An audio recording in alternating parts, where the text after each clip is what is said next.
I'm really wondering how that's all working for everybody. Hey, Matt. Hello. You're doing great. This is great. The Okay, content's getting out good. there. We're People are just having fun. rolling. We're just rolling. Okay, so anyway, this session is going to be amazing. Well, there's certainly so much to talk about when it comes to housing. And as everyone probably knows, this is a huge initiative for MBEP where we invest the most staff time and energy. This fireside chat will highlight what 2020 has brought us in terms of reaching our housing goals as a region and where we're headed for next year. So let me start by welcoming Matt Huerta, who leads our housing initiative, and hand the floor over to Matt. Thank you, Kate. Really appreciate it. And hopefully Ana Caballero can join me now on camera and we can engage in this discussion here. Ana, are you able to join?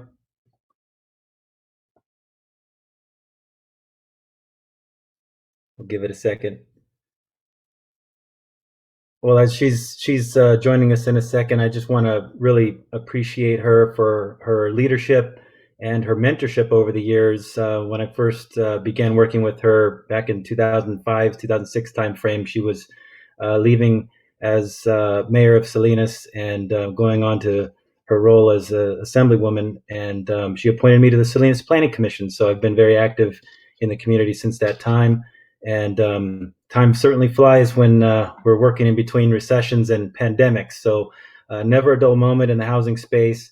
And I just wanted to set our a little bit more of a background for our discussion and a few questions. So I want to share a couple slides very briefly here, and bear with me, and we'll talk about them for a second. So if you can see the screen here, there's just two slides. This first one is really reminding us, and several other speakers have mentioned it today, that really a lot of what we're seeing in terms of our housing crisis and our healthcare emergency today is layered upon decades and centuries really of racial disparities across many different kind of policies. And when it comes to housing, in the 20th century, redlining really was detrimental to many of our communities. And today we see that, in fact, 87% of the gentrifying areas today, where there's a lot of displacement happening of lower income and folks that have lived in their communities for a long time, are threatened by displacement. And you layer that with the legacies of Prop 13, which started off as obviously a good idea in terms of trying to stabilize the prices and taxes that homeowners were incurring, has actually exacerbated the racial inequities that we saw not only in home ownership but also has devastated local government in terms of their ability to respond to other crises and investments at the local level.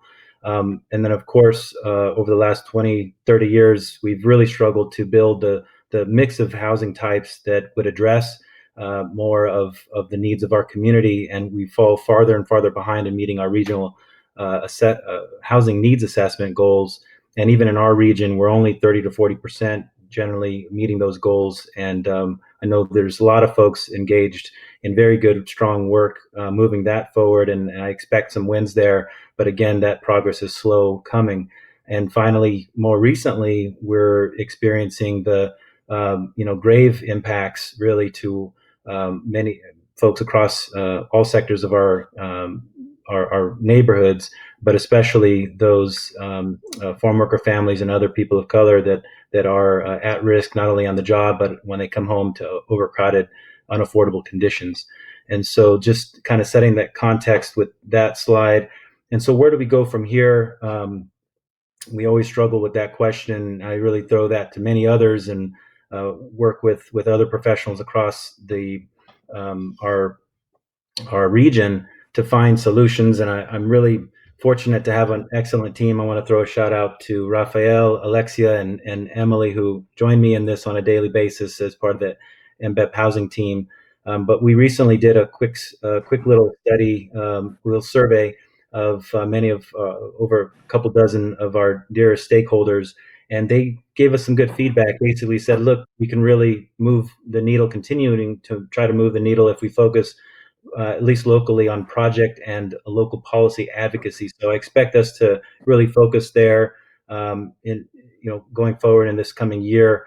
And certainly there's a case to be in alignment with where the state's at. And this is kind of where I'd like to bring you in, Anna. I think you're on now again. Um, are you able to join us? Oh, there you are. Okay, Yeah. great. Hi.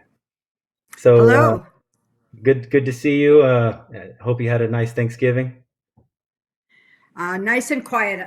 We stayed home and are not traveling during the holidays. But yes, thank you for asking. It was. I feel very blessed to live in Salinas and to be able to stay here and shelter in place, if you will. Yeah. So again, thank you for your leadership across many different levels and being a really strong champion for local government and drawing those connections at the state level. I was really happy and proud that you helped lead the effort statewide to kind of cut a deal with AB 3088. Wanted to ask you about, where do you see that standing now? How does that rolling out, and what do you see as the next step? And maybe just give a little bit of more background in case folks didn't track that as closely. Thank you. Yes. So I actually authored a bill with a number of other senators to SB 1410 to try to come up with solutions that we saw that were created because of the pandemic. A lot of people lost their jobs or their hours got cut significantly. They were no longer able to pay the rent. And we were asking people to shelter in place. And so that presupposes that people have some place in order to shelter. And the last thing we wanted were more people out on the streets, unable to pay their rent. But by the same token, we were concerned about landlords and their ability to pay their mortgages. And so we were working on a concept that involved the involvement of the state and putting up money, quite frankly, in order to be able to alleviate the situation and do it through tax credits. And in our discussions with the Assembly and with the governor's office, the governor was very clear that he didn't want to compromise the state by putting up tax credits when we didn't know what the economy was going to look like long term. I don't think any of us, well, I can tell you for myself, when they told us we may be locked down till July, I thought people were crazy because it just seemed like that was such a long time. And here we are in November or December now. And so none of us knew it would go this long. We negotiated. We started negotiating. What we attempted to do through AB 3088 was to set up a system where tenants were protected from eviction, and but they had to sign a testament. It's a declaration under penalty of perjury that their income has been affected because of the COVID virus, and pay at least 25% of the rent. The data we received up until this bill was put into print was that most tenants were paying their rents, and they were working things out with their landlords to either make payments or to pay in a way that the landlord could continue to receive money and make the mortgage. And so we wanted that to continue. We needed a number, and we chose 25%. And then we created we extended the homeowners bill of rights, which basically provides forbearance on mortgage holders, and for those that are the mortgage companies that are licensed in the state of California, and for banks that are licensed by the state of California. And the promise that we received from them is they would provide refinancing options or the ability to extend the loans more years, because the interest rates were so low that they were in a position to be able to help. We were concerned about the small mom and pop landlords, and So, and then what we did is the bill converts the past due rent into a consumer credit. So you don't have to go into Superior Court in order to enforce this claim. And this makes it a lot more affordable for landlords to be able to do that and for tenants to be able to respond as well. And finally, we made it so that the past due rent is not reportable to the credit agencies as a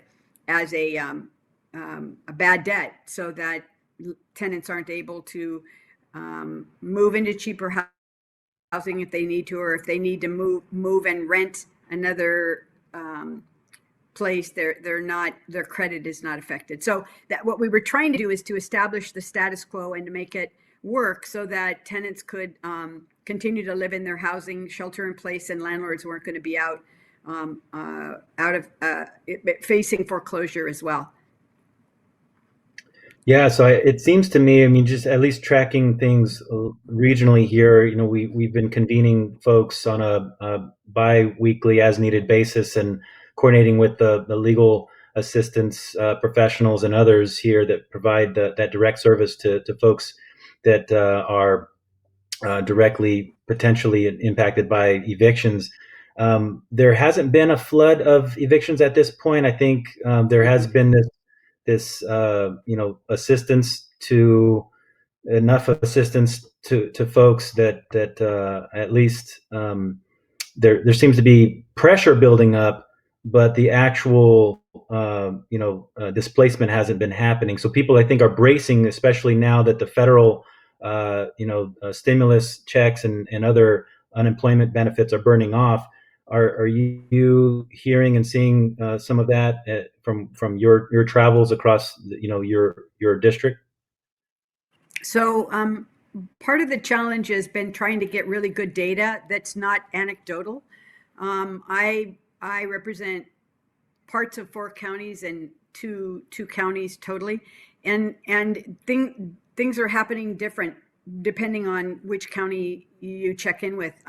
We've been very deliberatively checking in with the associations, including the tenant associations that were in contact with us, the Realtors Association, the apartment associations, to really get some data on what's happening and what we need to do moving forward, because this bill sets a sunset date of the end of February, and evictions can start up again in March. And so what we know is that we're not going to be ready for that to happen. We're going to need to do an emergency bill come January that gets us past that time. I think what I've heard locally is that first of all, is you can't do an eviction. You can threaten an eviction for a non-COVID related issue, a violation of the lease. That's being used as a pretext in some of the counties. Landlords are trying to evict tenants because they say they want to sell the units. You don't need to evict tenants to sell the units unless it's a house or a duplex, for example, that you want to be able to rent yourself. But so I'm hearing some stories, talking with the legal aid organizations that are disturbing. And my advice to landlords is that, to the extent that associations can give out good information about what landlords ought to do in order to protect their interests, but also not violate the interests of their tenants, is to really do an education process, because landlord tenant law is very specific and the rules are really specific. You can't start trying to evict anybody without doing everything in writing if you want to be able to go into court, and a lot of that is not happening from what I understand. So I think that the challenge is really being able to thread the needle on this so that we create an opportunity for people to stay, but those people that are violating their lease should get a notice in writing so that they know what the violation is. They have an opportunity to cure it if they can, and if they can't, then you go through the legal process without threats, because it's really, I mean, what we're trying to do is to not end up with people living in their cars. And that's what I'm hearing, is that there are families that are living in their cars right now because Right. their landlord told them they had to leave because of things that probably weren't really true. And that makes it very difficult to try to get a handle on this pandemic. And as you know, that then affects the economy, because the more people we have sick, the less likely the economy is going to come. We're going to be able to open up the businesses that we desperately want to open. That's right. And so really appreciate that insight. I'm going to go to the chat in just a second, but just to hit on one or two points, I actually was able to get in touch with Congressman Panetta. He was going to join us and give us a quick update on the HEROES Act, but he wasn't able to join us, but he did send a couple bullet points. So I'll just read that very briefly here. Says that the HEROES Act remains at a standstill in the Senate, but he's working across the aisle to bring negotiators back to the table. And last month, he and his bipartisan Problem Solvers Caucus colleagues unveiled a pandemic relief framework outlining relief proposals, which sparked the HEROES Act negotiations once again. So that's positive news. The HEROES Act remains stalled, but Congressman Panetta continues to actively work with his colleagues to deliver bipartisan relief for the economy and Central Coast communities. So I think there's hope there. It's not happening as fast as we'd like, but he's on the case, and I think we have a champion in him for sure, as we know that. I don't know if there's anything else you want to add about that. I know that the governor at one point was really counting on some of the funding from the HEROES Act to come plug anticipated deficit, but we understand that deficit isn't as big as what was anticipated. Well, you know what? We built a budget without any assumptions about federal funds coming in. So we knew that we could do whatever we needed to do to cover the costs that we're incurring at this point. What's always been an unknown is what the costs were going to be in certain areas. Housing the homeless, providing resources for food, and it's not just rental relief, but also for utilities and kind of the necessities of life. Those are the kinds of things that our programs are really not designed to cover long term, and so the federal assistance would be tremendously important, because we can ensure that we can continue to provide resources and supports for the many nonprofits that continue to provide food, meals, housing, those kinds of things. There's just no question that people are really hurting, and there's a real need to do more. And having the federal government as a partner would make a tremendous impact. And frankly, the supports for families, the payments to families, made a tremendous difference, because what we heard, I'm trying to remember where we got this data from, but a large percentage of the checks that people got went to pay past due rents, utilities, and food. And so we know that if the federal government extends unemployment benefits or issues a relief check, that's used in the local economy, which is really good for our small businesses. So that would make a big difference. We welcome it. None of us thought we'd be going into next year having to make some of the same kind of sacrifices. And so we want to make sure we're putting as much money. You probably heard the governor announce a $500 million small business grant program that will be rolling out the middle of December. They're in the process of doing a request for proposals, and the idea is to go either through the CDFIs. Now let's see if I can remember the community development financial institutions, and or the small business corporations. It's not clear who has the capacity to be able to do a program like that very quickly. Thank you for that. So a couple questions from the chat. Let's see how quickly you can answer these kind of technical questions. So one is, I thought I had it. This is from John D. Gums here, local journalist. So Anna, Senator, have you seen the formula for a landlord to get $1,000 tax credit per new employee hired? Seems too complicated unless you hire a CPA, which would probably eat up the $1,000. You ran the Consumer Services Agency. Can this formula be streamlined? This is a formula for small business.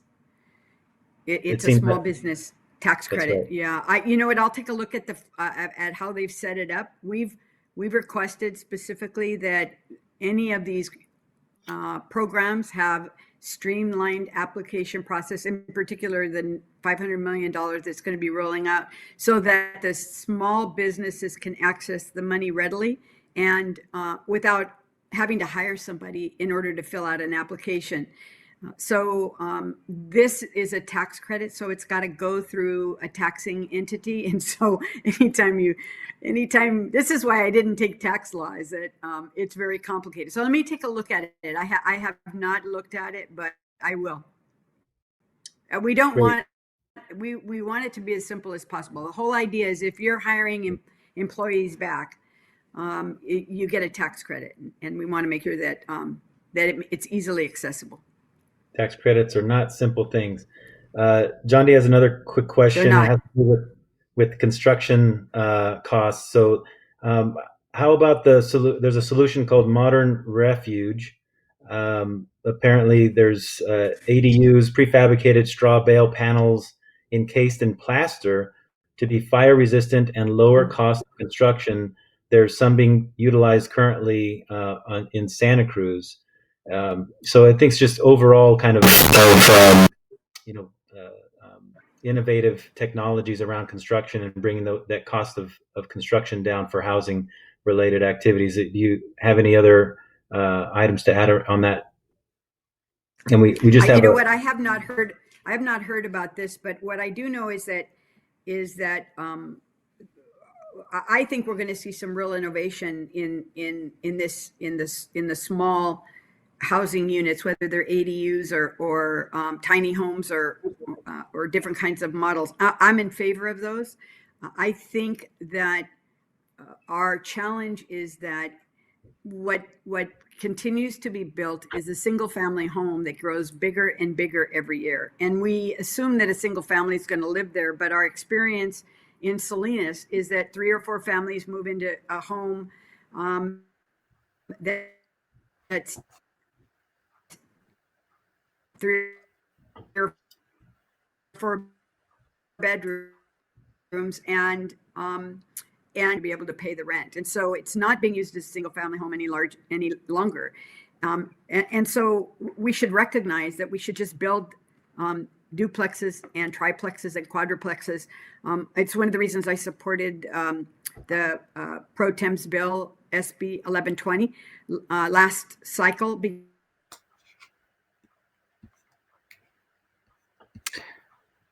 Looks like we're having a little technical difficulty with the senator's feed. I just want to jump in here real quick because the session's just about to end and we know how that goes. Thank you so much, Senator Caballero, for all your leadership and work. And Matt, thanks to you. Good work. Keep it